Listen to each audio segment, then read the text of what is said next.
Thank you very much. Good afternoon. This was called Message in a Bottle. Can we have the slides ready, please, and the keynote presentation? I am an animator. I worked for several studios in the US, and for the last 10 years been teaching animation, stop motion in Korea. For the last 4 years in Konggukdae. And I would like to share with you my creative process, how I make a story. Inspiration, you know, how do you get inspired to work on a project? Well, there's several ways. For me, I am a voracious reader. I read a lot of books, maybe 3 or 4 a month. People always ask me, how do you have time to read? Well, it's easy. I don't have a TV. So books are great. They're very interactive, because when you read a book, you make a whole film in your mind. You see the whole story visually happening, your own images. Music. Now, music is also very interactive. When you listen to a piece of music, it takes you to a different plane, a different sphere. So once again, you see images when you listen to music. The other one, last one really, that inspired me the most is traveling. I like travel, to travel for several reasons. The first one is that when you are in a different environment, different country, there's a different language, different culture, different food, and you feel like you discover something just like when you were a child, really. So travel for me is probably the most inspiring part of getting ideas. The red lines that you see are actually my travels. Over 100 countries. Actually, next week will be a new one. I'm going to go to the Maldives. Do you know Maldives? Well, I'm not going there for a honeymoon. No. I'm going there for animation workshop. And it's perfect because there's a lot of sand there.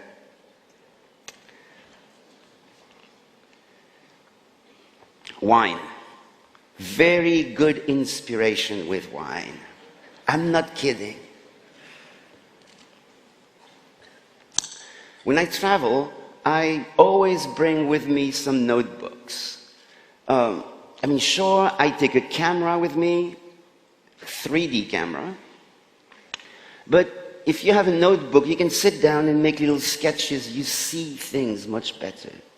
This is from Papua New Guinea. Do you know this bird? Do you know what kind of bird that is? It's a cassowary, this tall. So, here's another. I also write stories. Usually what happened during the day is my logbook. And draw things so that I can remember later. This is from the Solomon Islands. And if I don't travel, or very small travel from my apartment to Condé, I always carry with me little notebooks. That's because I have terrible memory. So in those notebooks, if I have an idea, I'm going to write it down. And sometimes I make little sketches, thumbnail sketches, just to remember. And then I keep those books, and I have many, and then when time comes, I need to go back to an idea, then I look through those old books, and suddenly, sometimes they're bad ideas. That's okay. But sometimes they are good ideas. So that's what I use them for. Several pages, different 3 studies. Oh, this is a story I've been working on, and I'm really stuck on it because it's tango. I was in Buenos Aires, and I really, really liked the tango. So I decided to write a story, but the thing is, I am not a tango dancer. So there is a lot of research, and I think the next step for me really is to take some tango lessons. That's how you really get into a project.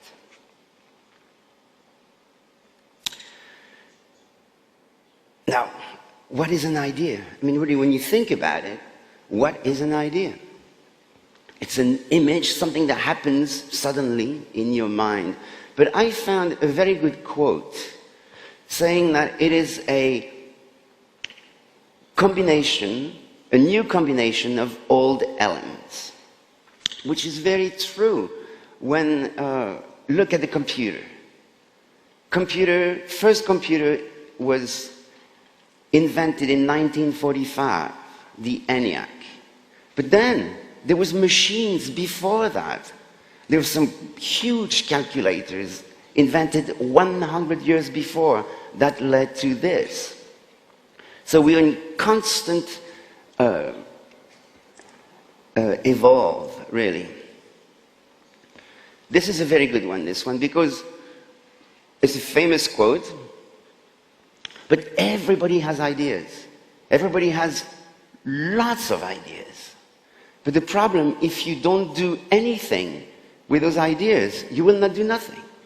So you have to, once you have an idea, you have to nurture it and work on it to make it happen. And that is what I do when I have an idea, I go and work on it.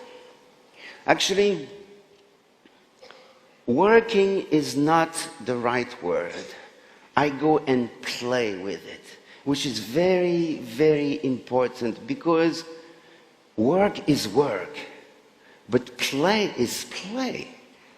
I mean, look at children play. They enjoy playing. I mean, I enjoy my work also, but when you're playing, your mind is in a different set. Suddenly you feel free. You don't have to earn money. So I go and play with my sand. Here's my setup in my office. And I just throw the sand around just freely. I'm not trying to make beautiful images or anything. I just play. And usually something comes out of that. Now, there's another quote by Picasso that is very important, because it is really true. When children are all artists, when you see kids, 3 years old, their paintings are incredible, their drawings. Give a kid a piece of paper and some pencils, and they keep quiet for 2 hours. And they create wonderful things. And then we get older, and we know that because of aesthetics and whatever, we have to make beautiful drawings, and it's not good, really. So we do lose this ability when we get older, which is unfortunate. Now, Picasso kept it.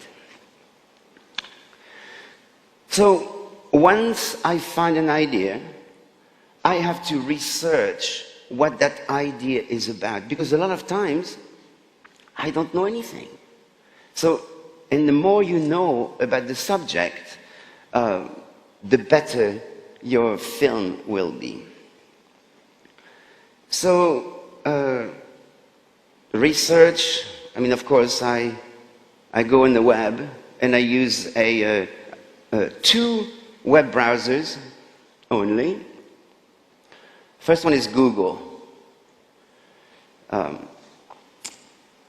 Everything is in there.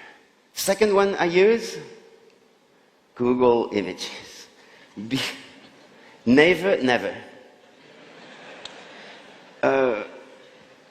Google Images because I'm visual, I'm looking for images, so I have to use that. Now, it's huge, the web is huge, but a lot of time you actually you cannot find what you need. So you have to make your own references. And there's a film I did, I will show you some images later, where I needed a woman, a young woman, with a dress, long hair, reading a book, sitting down.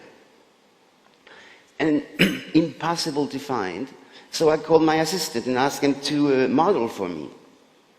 And she did, and took a picture. You will see the other one later, inside. And then I take the picture, I print it, and I put it on my wall. So that I have all those images that I need. In fact, I really need to clean up my wall, I can see now, from this perspective. So, and then I use these, sometimes they're very difficult drawings. So I use them the photographs as a model, really, basically. Then, story. Now, story is probably the most difficult thing to do. Even if the story is simple. And actually, I will tell you something, simple is very difficult to do, really. Each story has a beginning, a middle, and an end. Every one of them. Now, your idea, your initial idea, does not have to be the end. It could be the middle. It could be at the beginning. Not important. What is important, it is just a way to start how to tell that story.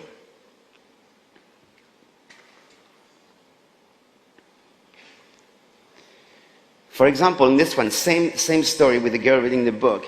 My original story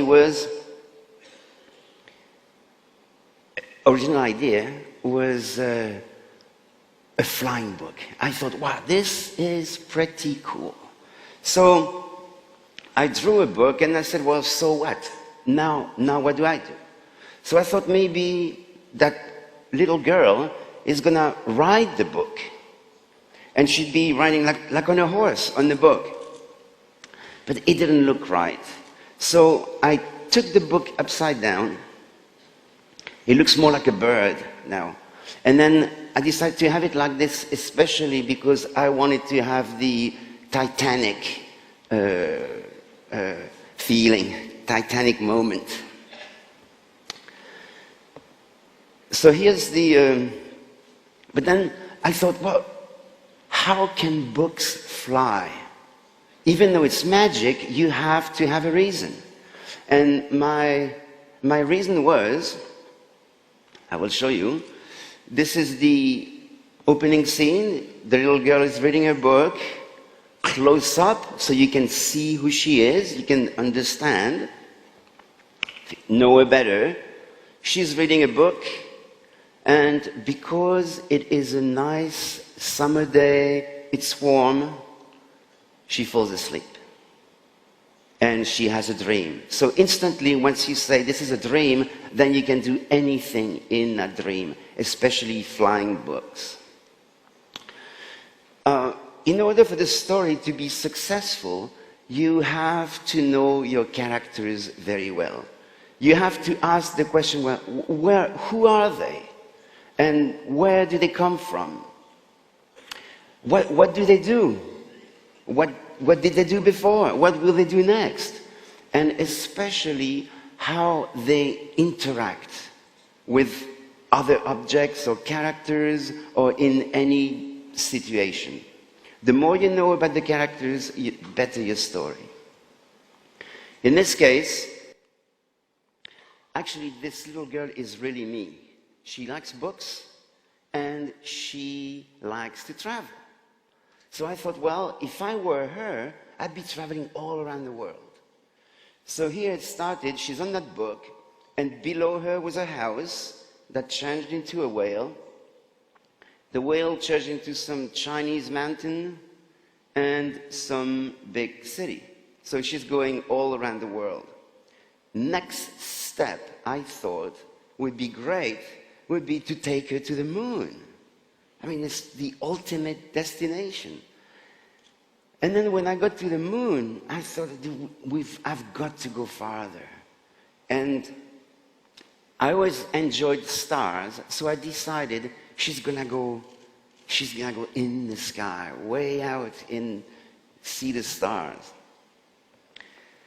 And I noticed that one galaxy, it's called Libra, actually looks like a kite.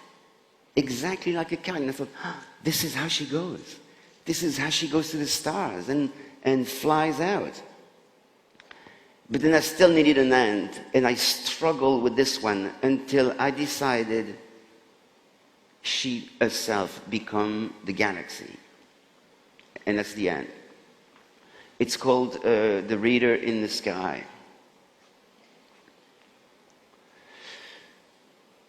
So once I have my idea and I have all my elements, every image and transition, because I am an animator, I like transition. I know there's many people who do sand animation like this, but what they do is they make one drawing, erase. New drawing, erase. And it's boring, it's not animation. Where if you have one image and you change that image and you keep on changing and changing so that it's flowing, then it's really much better. So I worked with those flowing changes. And once I'm happy with it, I make a storyboard. A storyboard is just the frames of each scene of the film, so that they're not animated, they're just drawn, and they show you what the film is going to look like, if it's working or not, without animating it. So I draw directly on sand, because the final will be sand, and print it. And once it's printed, I make corrections. It's funny, if you draw like this on the table, you cannot see mistakes. But if you see it printed, it's full of mistakes. So I change them, make a new storyboard, and look again, sometimes 3 times, 4 times, until I'm happy with it.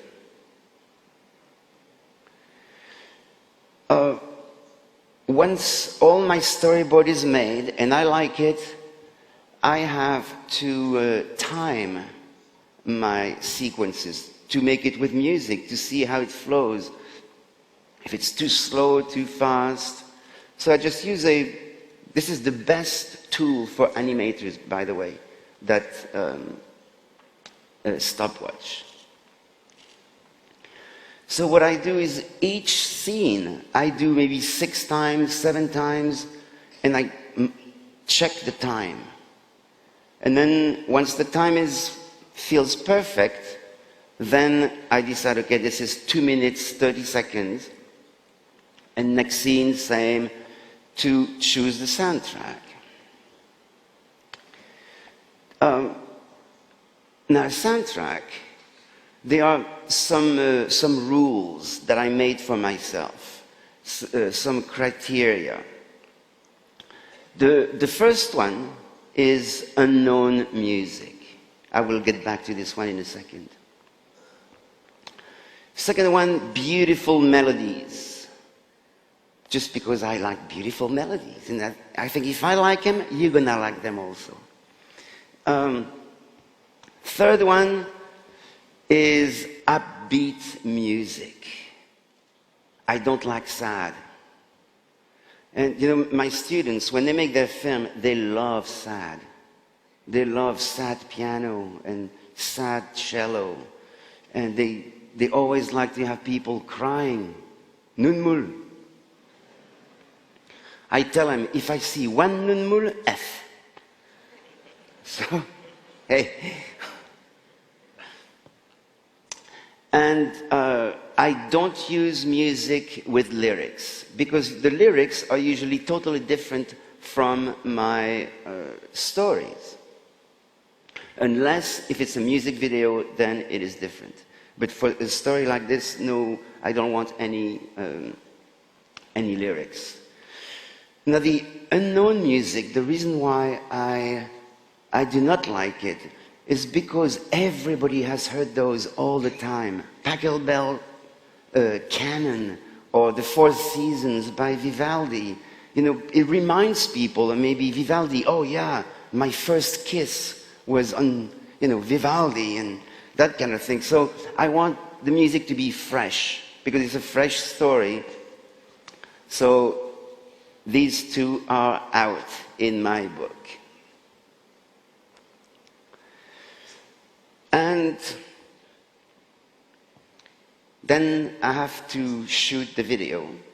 And what I do, mine is only one take. There's no cut, no nothing. So sometimes it's very difficult because you have to make it many times to have the perfect one. I remember I made a music video here for a singer, and the same take I did 37 times. So that's a lot of times to do, but it turned out nice. So when I edit, so I shoot my video, if I'm happy with it, then I load it in the computer and I put a soundtrack with it. Glide it, and it's finished. The software I use is a Mac film software called iMovie. It's very simple, but it works perfectly for me because I don't use special effects. Now, this is a joke, actually, because my students, again, you know, they finish their film, and at the end they say "fin" in French. It means the end. And I hate it. I mean, this is 2011. You know, 60, 70 years ago, yes, people put the end at the end of a film, but we're smarter than that now. We understand. We're not stupid. Yes, this is the end. This is the end. Thank you very much.